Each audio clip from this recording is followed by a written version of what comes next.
Брат, на профилът на Шинзо, какво е това върху на кучугалата, бе? Все ми е мязал на яйце. Това е пенис, брат. Какво ти мяза на яйце? Това е пенис. Кажем, че това е пенис. Това е пенис. Не сланек с пениса, брат. Дебел и сочен. Бачка ли микрофона, бе? Бачка ли микрофона, бе? Окей, искам да поздравя Васко Кет с тази песен, както и професор Вучков.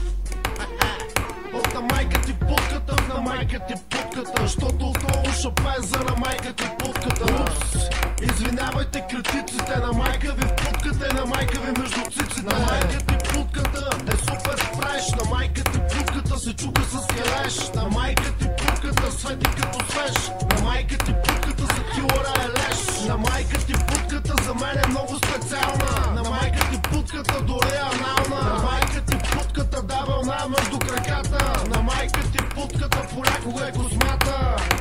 Може да такива неща, момче, 2010 да пеш такива простоти. Може ли така?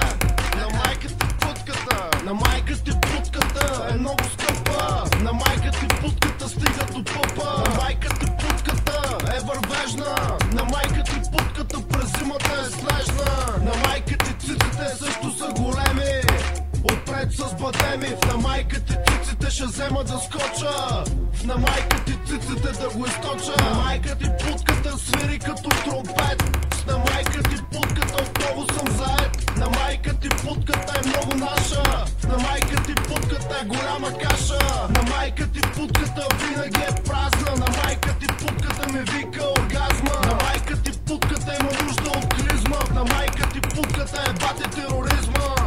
Слушай ми, говорете по-спокойно. Добър вечер, господин Педеров. Следващия зрител.